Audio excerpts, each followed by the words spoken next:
If you enjoyed this podcast, please consider liking, sharing, and subscribing to the channel. The last departure from Richmond. The streets of Richmond held their breath as Edgar Allan Poe walked among them for the final time. September 1849 brought strange days to the master of dark tales. Friends who saw him noticed something wrong. His hands shook. His voice carried worry. Poe had come to Richmond with big plans. He wanted to marry his childhood love, Elmira Shelton. He needed money badly. His drinking had gotten worse. These three problems pressed down on him like heavy stones. People who met him those last days tell different stories. Some say he looked sick and pale. Others remember him acting nervous and scared. A few claim he seemed happy about his wedding plans. But their stories don't match up. Dr. John Carter saw Poe on September 26th. The doctor said Poe's clothes were messy and his face looked troubled. But another friend, Susan Talley, remembered him looking better that same day. Who was right? The mystery grows when we look at his travel plans. Poe said he would go north to New York. He had work waiting there. But no one knows exactly when he left Richmond. No one knows which road he took. Vanishing between cities. Poe's vanishing act began the moment he stepped onto that Richmond boat.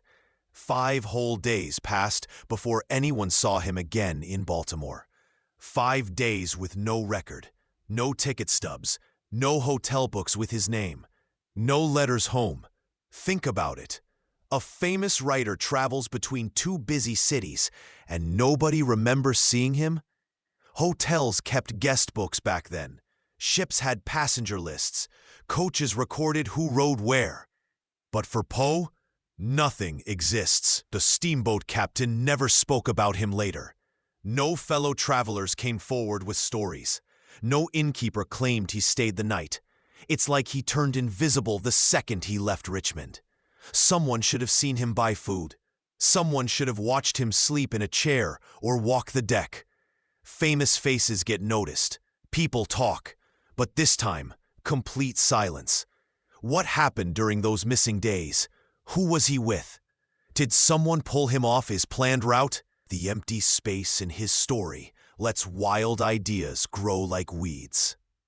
Found in another man's clothes, Joseph Walker found him slumped outside Ryan's Tavern on October 3, 1849. Poe lay barely conscious, mumbling strange words that made no sense.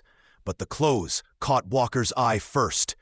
The famous writer wore cheap, dirty garments that hung loose on his thin frame. A worn coat, shabby pants, and a battered hat that belonged to someone else entirely. Where were his own fine clothes? Poe always dressed well, even when money ran short. Walker wrote a quick note to Poe's doctor friend. His words paint a disturbing picture. The writer looked sick, confused, and completely lost. Poe could not say how he got there or whose clothes he wore. The tavern doubled as a polling place during election season. Rough men came and went, voting and drinking. Why would Edgar Allan Poe end up in such a place? He had no business there. No reason to visit that particular street corner. The clothing mystery deepens when you think about it. Someone had to remove his good clothes and dress him in these rags. But who and why? Election day rumors and the Cooping fear. Election day was just around the corner when they found Poe at that tavern. This timing sparked the strangest theory of all. People called it Cooping, and it was as nasty as it sounds. Here's how it worked. Criminal gangs would grab men off the street. They'd drug them with alcohol or laudanum until they could barely think. Then came the cruel trick. They'd strip off the victim's clothes and dress them in rags. The same person would vote over and over at different spots around the city. Witnesses later whispered about rough men hanging around Ryan's Tavern that week. They spoke of strangers who didn't belong in the neighborhood. Some victims of Cooping ended up beaten so badly they died. Others were poisoned by the drugs forced down their throats. Poe's condition fits this picture perfectly. The wrong clothes, the confused mind, the inability to speak clearly. But here's the problem. No one actually saw it happen. The theory sounds neat and tidy, but it rests on whispers and fear, not solid proof. The hospital vigil and cryptic last words. Inside Washington College Hospital, Edgar Allan Poe lay dying for 4 long days. His doctor, John Moran, watched as the famous writer drifted between sleep and wild confusion. Sometimes Poe would scream and fight invisible enemies. Other times, he became perfectly calm and quiet. The strange part, Poe never told anyone what happened to him. He couldn't explain where he had been or why he wore someone else's clothes. His mind seemed broken, speaking in bits and pieces that made no sense together. No family came to his bedside. Only strangers watched as America's master of horror faced his own mysterious end. When nurses asked about his condition, Poe gave no clear answers. His words came out jumbled and frightening. On October 7th, 1849, witnesses claim Poe's final words were, "Lord, help my poor soul." But here's where things get puzzling again. Different people who were there reported different last words entirely. Some heard other phrases. Some remembered nothing at all. Even his death scene became another piece of the puzzle that doesn't quite fit. The doctor's silence and missing records. Dr. John Moran was the man who watched Poe die. He was supposed to keep records. He was supposed to write down what happened. But something went wrong. Moran told his story many times over the years. Each time, the story changed. First he said Poe was drunk. Later he said Poe was sober. He changed what Poe's last words were. He changed how sick Poe looked. The hospital files? Gone. No medical notes exist. No charts. Nothing written down from those final days. This is strange. Doctors always keep records. Always. People started asking questions. Was Moran hiding something? Did he make a mistake treating Poe? Each time someone asked, Moran told a different version. More dramatic, more exciting. Some think Moran wanted fame. Others think he was protecting secrets. Maybe he forgot details over time. Or maybe he knew something dark that he could never tell. Without real medical records, we have only Moran's changing words. And words can lie. The alcohol shadow and its doubters. But something strange happened after Poe died. A man named Rufus Griswold wrote mean things about Poe. Griswold said Poe was a drunk who could not control himself. This story spread fast. People liked simple answers. The truth was much stranger. Poe's friends said he could barely drink at all. Just 1 glass of wine would make him sick. His doctor said the same thing. Poe had joined a group that promised not to drink alcohol. He had signed papers saying he would stay sober. When doctors looked at how Poe acted before he died, they found problems. His symptoms did not match what happens when someone drinks too much. He was talking to people who were not there.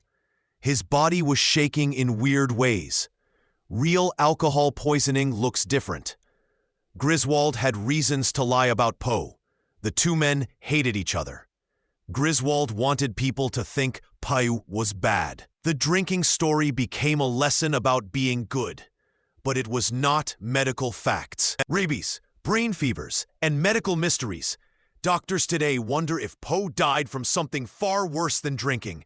They look at his strange last days and see clues that point to scary diseases. The rabies theory catches many people's attention. Poe could not drink water near the end. He acted wild and confused. These match rabies signs perfectly. But here's the problem.